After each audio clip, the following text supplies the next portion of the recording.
ආයුබෝවන් දැනුම ඇත්තේ බදා ගැනීමට නොව බෙදා ගැනීමටයි. ඇස්ට්‍රෝවිත් 9 YouTube නාලිකාවේ තේමා පාඨය වන්නේ අන්න ඒක. ඒ කියන්නේ අපි තුල තියෙනා වූ දැනුම අපි අන් අයටත් දෙන්නට ඕන. එතකොට තමයි මේ දැනුම වර්ධනය වෙන්නේ. ඒ කියන්නේ ලිඳකින් වතුර ගන්න තමයි ලිඳේ වතුර උනන්නේ. ඒ කියන්නේ මම ඔබට උගන්වීම තුළින් මටත් යහපතක් වෙනවා. ඒ වගේම ඔබටත් යහපතක් වෙනවා. ඉතින් ඒක දෙපාර්ශ්වයටම බොහොම වටිනවා ප්‍රයෝජනවත් වෙනවා. එතකොට මීට අමතරව තව මම කාලීන තොරතුරු කතා කරනවා ආයුබෝවන් ඇස්ට්‍රෝ ලංකා YouTube නාලිකාවෙන්. ඉතින් ඒ තුලත් ඔබට ප්‍රයෝජනවත් කරුණු අන්තර්ගත වෙලා තිනවා. පුළුවන් නම් ඒ channel එකත් බලන්න. ඒකෙත් විශේෂයෙන්ම වත් පිළිවෙත් ගැන විශේෂ ග්‍රහ පිහිටීම් ගැන කාලීන සිදුවීම් ගැන කතා කරනවා. හරි.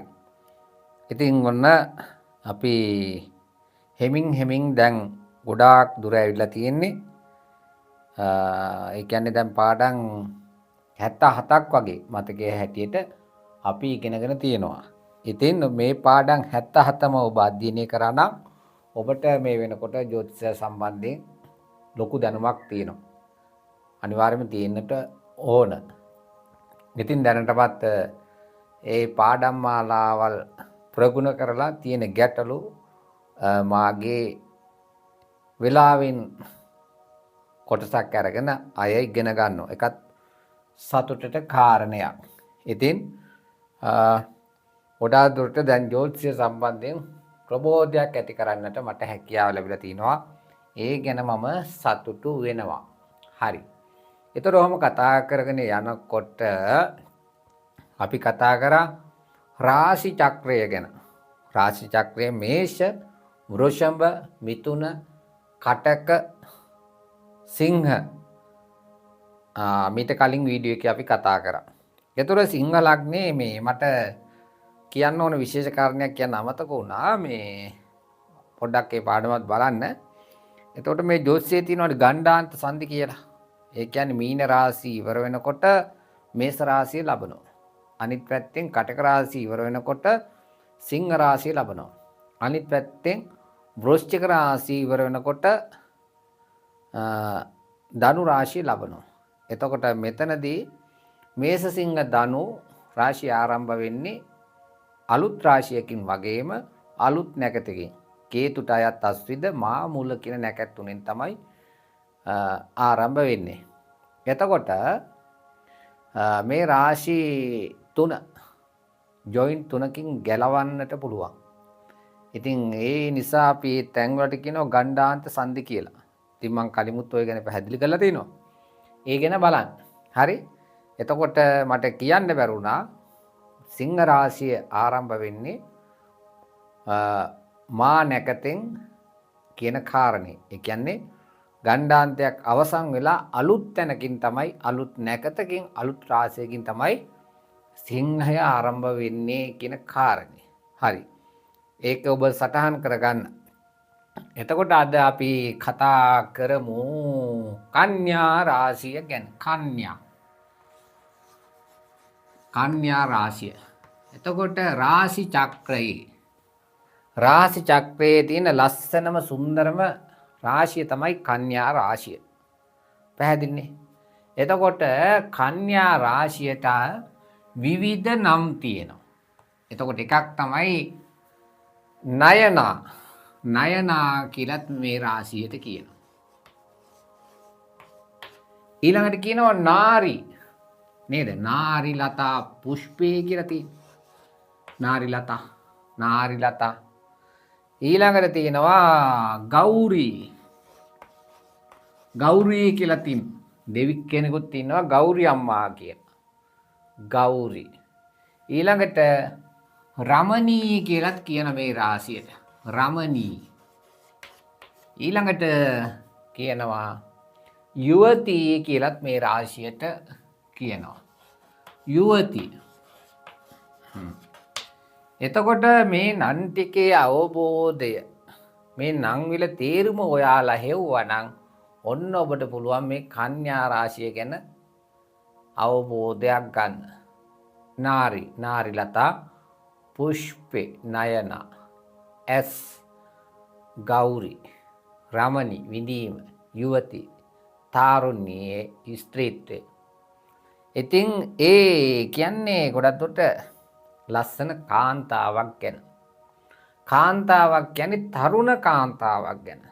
ඒ කියන්නේ යෞවන වියේ ඉන්න යුවතියක් ගැන තමයි මේ රාශියෙන් කියවෙන්නේ. කියන්නේ ලස්සන රාශියක්, සෞම්‍ය රාශියක්. ඉතින් මේ ගැන ඔබ හොඳට චිත්ත රූපම වන්න. එතකොට ඔබට පුළුවන් මේ කන්‍යා රාශිය ගැන අවබෝධයක් ගන්න. ඔන්න එතන මතක තියාගන්න ඕනි කන්‍යා රාශියට කන්‍යා කියනවට අමතරව නයනා, නාරි, ගෞරි, රමණී, යුවති කියන නම් ටිකත් භාවිතා වෙන්නට පුළුවන්. ඔබ පොත්පත් කියවනකොට. හරි. ඊළඟට මේ කන්‍යා රාශිය දෙවනි කාරණය. කන්‍යා රාශිය අපි ගත්තම පිහිටන්නේ ගෝලී රාශි චක්‍රයේ අංශක 150ත් 180ත් අතර කලාපේ තමයි මේ කන්‍යා රාශිය පිහිටලා තියෙන්නේ. පැහැදිලිනේ? එතකොට ඊළඟ කාරණේ තමයි මේ කන්‍යා රාශියේ සංකේතය මොකක් වගේද කියලා ඔයාලට හිතට දාන්නට ඕන. සංකේතය. එතකොට කන්‍යා රාශියේ ඉන්නේ කාන්තාවක්. කාන්තාවක් නැත්තම් ස්ත්‍රියක් කොහොමද ඉන්නේ? LV කරල් මිටක් අතින් දරාගෙන. LV කරල්. ඊළඟට අනිත් අතින් පහනක් තියාගෙන ඉන්නේ. එතකොට LV කරල් මිටක් එක් අතකින්ද අනෙක් අතින් පහනක්ද රැගෙන ඔරුවක පාවෙන ඔරුවක නැග සිටින කාන්තාවක් තමයි මේ කන්‍යා රාශියෙන් නිරූපණය වෙන්නේ. හරිනේ? මොකද්ද? කන්‍යා රාශියේ ඉන්නේ කාන්තාවක්. මේ කාන්තාවගේ එක අතක පහනක් තියෙනවා. අනිත් අතේ LV කරල් මිටක් තියෙනවා. ඒ කාන්තාව ඉන්නේ ඔරුවක. ඒ ඔරුව මහා සාගරේ ගමන් කරමින් පාවෙමින් පවතිනවා. ඔන්න ඔය කාරණේ මතක තියාගන්නට ඕන. එතකොට මේ කන්‍යා රාශියේ අධිපතිත්වයේ දරන්නේ යෞවන වයසේ පසුවන, සුරතල් වයසේ පසුවන, ඉගෙන ගැනීමට කැමැත්තක් තියෙන ඥානකාරක බුධ තමයි මේ කන්‍යා රාශියේ අධිපති භාවයට පත් වෙන්නේ. හරිනේ? එතකොට ඒක මතක තියාගන්නට ඕන. ඊළඟ කාරණේ තමයි මේ කන්‍යා රාශිය ආරම්භ වෙන්නේ මොන නවාංශකයෙන්ද කියන කාරණේ. එතකොට කන්‍යා රාශිය ආරම්භ වෙන්නේ මකර නවාංශකයෙන්. මකර, කුම්භ, මීන, මේෂ, වෘෂභ, මිථුන, කටක, සිංහ, කන්‍යා. මකර, කුම්භ, මීන, මේෂ, වෘෂභ, මිථුන, කටක, සිංහ, කන්‍යා කියන නවාංශක තමයි මේ කන්‍යා රාශිය තුල පවතින්නේ. හරිනේ? එතකොට මේ කන්‍යා රාශිය අංශක 10 කොටස් වලට බෙදුවොත් පළවෙනි එකට කියනවා පළවෙනි දෙර්කාණය, දෙකට කියනවා දෙවෙනි දෙර්කාණය, තුනට කියනවා තුන්වෙනි දෙර්කාණය කියලා. එතකොට කන්‍යාවේ පළමු දෙර්කාණය තියෙන්නේ කන්‍යා හැටියටම තමයි පවතින්නේ. ඊළඟට දෙවෙනි දෙර්කාණය මකරයටත්, තුන්වෙනි දෙර්කාණය වෘෂභයටත් වෙන් වෙනවා. අන්න ඒ කාරණය මතක තියාගන්නට ඕන. එතකොට මේ දිර්ඝාන බලන්නේ සලකා බලන රාශියේ ඉඳලා සලකා බලන රාශිය පළවෙනි දිර්ඝාණයටත් පස්වෙනි රාශිය දෙවැන්නටත් නවවෙනි රාශිය තුන්වැන්නටත් ආදී වශයෙන් තමයි වැටෙන්නේ. හරි. ඊළඟට අපි බලමු මේ රාශිය ආරම්භ වන නැකත මොකක්ද කියලා. එතකොට මේ නැකත ආරම්භ වෙන්නේ උත්තරපල් නැකතේ දෙවනි පාදයෙන්. ඒ කියන්නේ උත්තරපල් නැකතේ 2 3 4 පාදත් 7 නැකතේ සඳුගේ නැකතේ 1 2 3 4 පාදත් සිත නැකතේ 1 2 පාදත් මේ රාශිය තුල අන්තර්ගත වෙලා තියෙනවා. ඒ කාරණේත් මතක තියාගන්නට ඕන. හරිනේ. ඊළඟට මේ රාශිය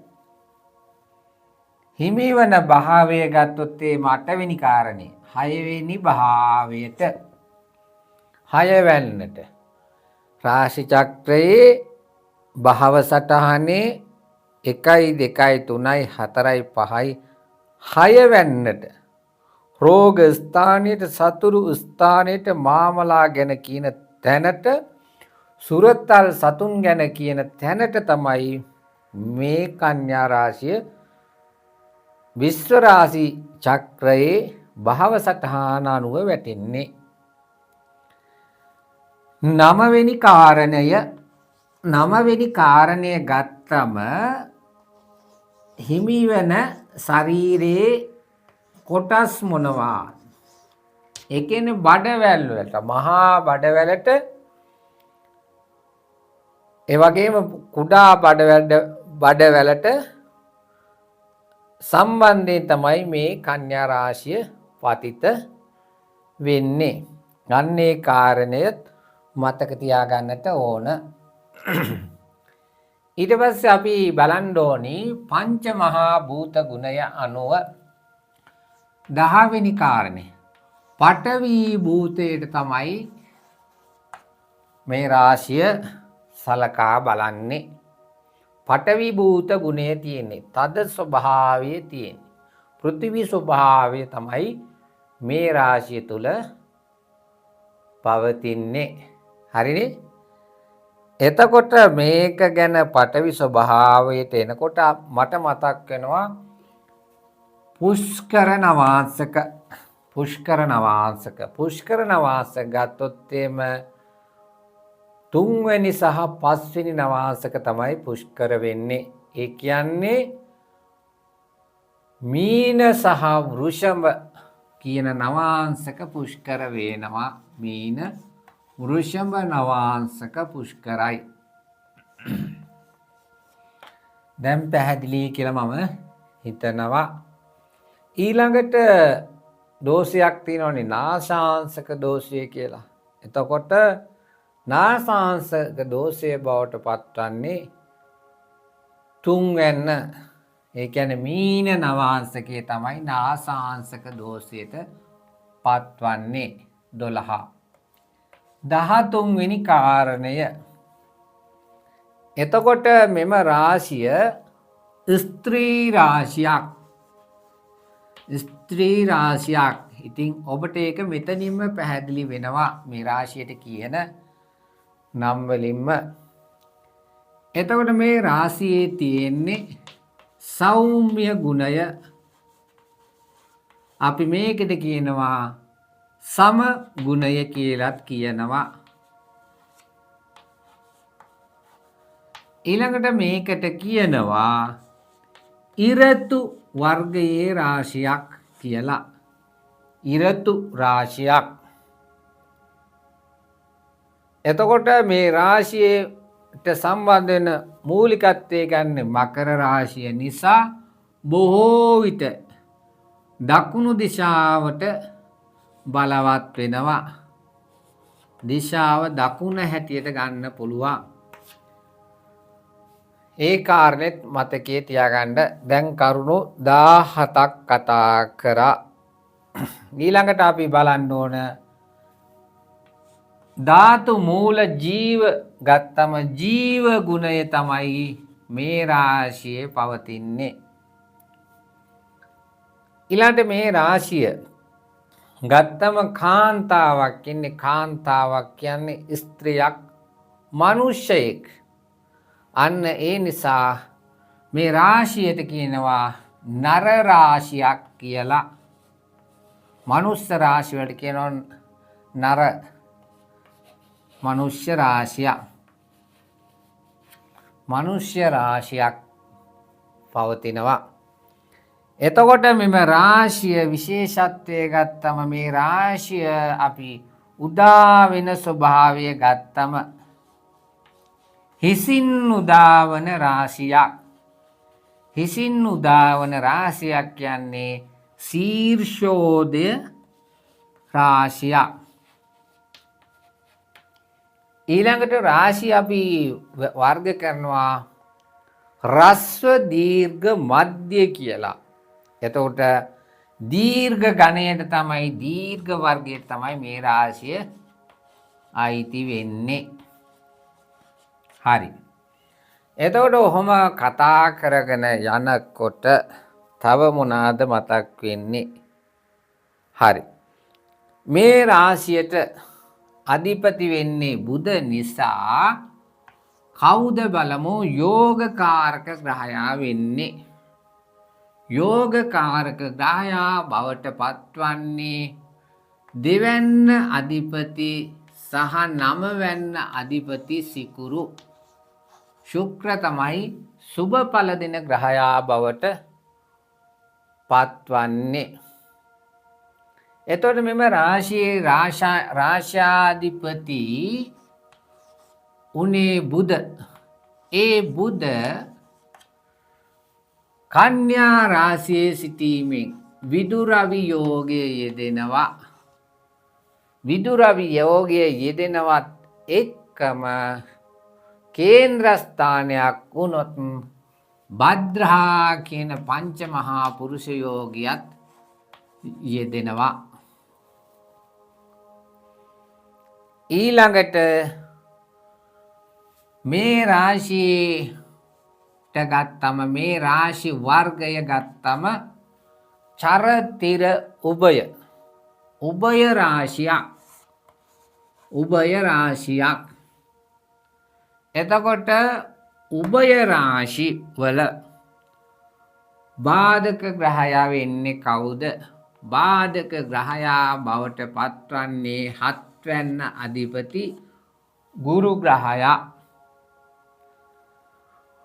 27 වෙනි කාරණය 27 වෙනි කාරණය තමයි 22 වන දෙර්කානාධිපති වෙන්නේ කවුද? මුල් අංශක 10 තුල කෙනෙක් ඉපදුනා නම් 8 වැන්න අධිපති. ඒ කියන්නේ මේෂ අධිපති කුජ 22 වන දෙර්කානාධිපති බවට පත් වෙනවා. එතකොට දෙවැනි අංශක 10 සහ 20 තුල ඉපදුනා නම් 12 වෙනිට වැටෙන්නේ සිංහය. සිංහ අධිපති රවි 22 වන දෙර්කානාධිපති බවට පත් වෙනවා. අංශක 20ත් 30ත් අතර උප්පත්තිය ලැබුවා නම් ලග්න ස්පුටේ වැටුණා නම් 22 වන දෙර්කානාධිපති වෙන්නේ ධනු රාශිය නැත්තම් ගුරු තමයි 22 වන දෙර්කානාධිපති බවට පත්වන්නේ. ඉතින් ඔය කරුණු කාරණා ටික ඔබට වැදගත් වෙයි කියලා මම හිතනවා. එතකොට මම අද වීඩියෝ එකකින් තුලින් ඔබට කියලා දුන්නා මේ කන්‍යා රාශියට නයනා නාරි ගෞරී රමණී යුවති කියලා නම් භාවිතා කරනවා. ඒ වගේම දෙවැනි කාරණය මේ රාශිය පිහිටලා තියෙන්නේ ක ගෝලයේ අංශක 150යි 180යි අතර කලාපයේ. එතකොට මේ රාශියේ තුන්වෙනි කාරණය සංකේතීය හැටියට ගත්තම ඉන්නේ කාන්තාවක් එක අතක ඇල්වී කරල් මිටක්ද අනිත් අතින් පහනක්ද තියෙනවා. එම කාන්තාව ඔරුවක නැගලා මුහුදේ ගමන් කරන ස්වභාවයක් තමයි පෙන්වන්නේ. එතකොට මේ රාශියේ අධිපතියා බවට පත්වන්නේ ඥානකාරක ගුරු. එතකොට මේ රාශිය ආරම්භ වෙන්නේ මකර නවාංශකයෙන්. මකර කුම්භ මීන මේෂ වෘෂභ මිථුන කටක සිංහ කන්‍යා කියන නවාංශක පිහිටලා තියෙනවා. එතකොට මේ රාශියේ දිර්ඝාන තුන පිළිවෙලින් ගත්තම කන්‍යා මකර වෘෂභ බවට පත් වෙනවා. ඊළඟට මේ කන්‍යා රාශිය තුල උත්‍රපල් 2 3 4 පාදත් හත නැකතේ 1 2 3 4 පාදත් සිත නැකතේ 1 2 පාදත් පවතිනවා. ඊට පස්සේ භාව සටහනේ 6 වෙනි භාවය තමයි හිමිවන්නේ. 6 වෙනි භාවයෙන් තමයි කෙනෙකුගේ බඩවැල් ගැන ආහාර ජීර්ණය සම්බන්ධයෙන් කියවෙන්නේ. ඊළඟට අපි ගත්තම මේකේ පංච මහා භූත ගුණ අනුව පඨවි භූතය තමයි පවතින්නේ. එතකොට ගත්තම මීන වෘෂභ නවාංශක පුෂ්කර නවාංශක වෙනවා. ඒත් එක්ක මීන නවාංශකය නාශාංශක දෝෂයටත් අසු වෙනවා. ඒ වගේම මේ ස්ත්‍රී රාශියක් සෞම්‍ය ගුණයත් සම ගුණයත් පවතිනවා. ඉරතු රාශිය බවට පත් වෙන අතර දකුණු දිශාවට බලවත් වෙනවා. ජීව ගුණ පවතින නර මනුෂ්‍ය රාශියක් කියලා කියන්නත් පුළුවන්. මේ රාශිය දීර්ඝ රාශියක් වන අතර හිසින් උදා වෙනවා. මෙම රාශියට යෝගකාරක ග්‍රහයා බවට පත්වන්නේ දෙවැන්න සහ නවවැන්න අධිපති සිකුරු. ඉතින් සිකුරු කන්‍යා මේ බුධ කන්‍යා රාශිගත වීමෙන් විදුරවි යෝගය පවතිනවා. කේන්ද්‍ර ස්ථානයක වුණොත් භද්‍රා යෝගයකුත් පවතිනවා. එතකොට මෙම රාශිය උභය රාශියක්. උභය රාශිවල හත්වැන්න සහ හත්වැන්න අධිපති ගුරු බාධක ග්‍රහයා බවට පත් වෙනවා. දිර්ඝාන වශයෙන් ගත්තොත් එම විශේෂයෙන් 22 වෙනි දිර්ඝානාධිපති කුජ රවි ගුරු යන තිදෙනාගෙන් කෙනෙකු 22 වෙනි දිර්ඝානාධිපති බවට පත්වන්නට පුළුවන්. හරි. එතකොට ඔය කරුණු කාරණා ටික දැන් මම පැහැදිලි කරලා දුන්නා. එතකොට මේෂ රාශිය, වෘෂභ රාශිය, මිථුන රාශිය, කටක රාශිය, සිංහ රාශිය, කන්‍යා රාශිය. එතකොට මේ විස්තර අපිට වැදගත් වෙන්නේ කෙනෙක්ගේ ස්වરૂපයේ හැඩරුව, සිතුම් පැතුම් චර්යාව, පෞරුෂත්වය ගැන හඳුනා ගැනීමට මේ රාශි ගුණය වැදගත් වෙනවා. ඒ වාගේම තත්කාලයේදී වැදගත් වෙනවා. ඒ වාගේම නැකත් සෑදීමේදීත් මේ කරුණු කාරණා දැන සිටීම වැදගත් වෙනවා. ඒ නිසා මෙම දේ හොඳට තේරුම් ගන්න අවශ්‍ය නම් සටහනක් යොදා ගන්න. හරි. එතකොට මේ රාශි සාමාන්‍යයෙන් අපේ ජීවිතයට බද්ධ වෙන්නට ඕන. ජ්‍යොතිෂය කියන්නේ ස්වභාවික පරිසරය ගැන, ස්වභාව දහම ගැන සම්බන්ධ වීම තුලින් පැන නැගුණු විෂයක්. එතකොට මේ දේවල් අපගේ ජීවන අත්දැකීම් වලට මුසු කර ගන්නට ඕන. අන්න ඒ වගේ මේ කන්‍යා රාශිය සම්බන්ධයෙන් මට දැනුණ විදිහක් මම ඔබට කියන්නම්. ඔබ කතරගම ගිහිල්ලා ඇති. ඒ වගේම කිරින්දේ ගිහිල්ලා ඇති. එතකොට ඔන්න කැලණි තිස්ස රජතුමාගේ ආදරණීය දියණිය මුහුද ගොඩ ගලපු වෙලාවේ සාගරයට බිලි දෙනවා විහාර මහා දේවිය. අන්න ඇවිල්ලා ගොඩ බහින්නේ කොහෙටද? කිරින්දට. පැහැදිලිනේ? අන්න ඒ ගොඩ බැසපු තැන ඒ ආකෘතියක් පවතිනවා.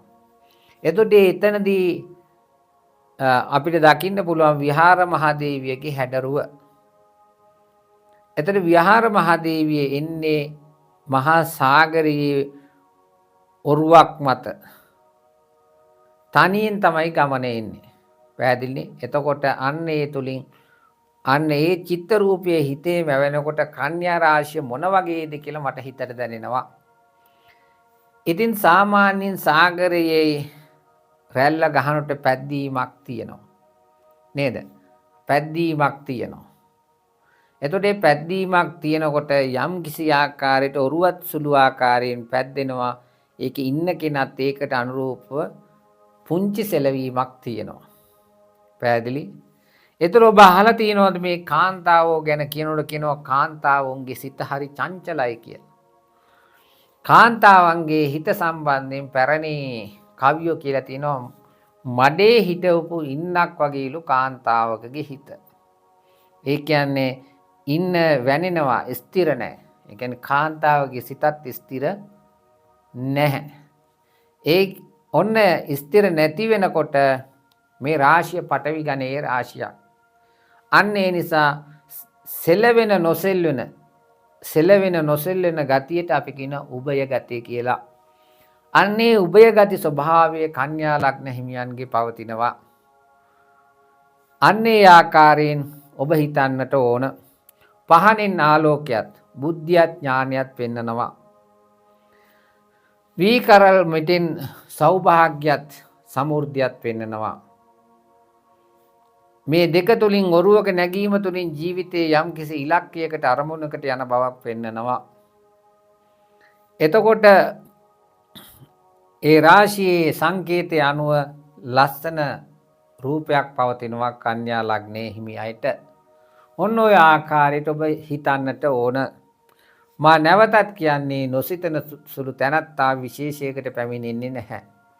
අන්න ඒ නිසා ඔබත් මේ කරුණු කාරණා ගැන ඔබගේ ජීවන අත්දැකීම් මුසු කරගෙන සිහියේ තබා ගන්න කරුණු කාරණා ධාරණය කරගන්න අවබෝධ කරගන්න.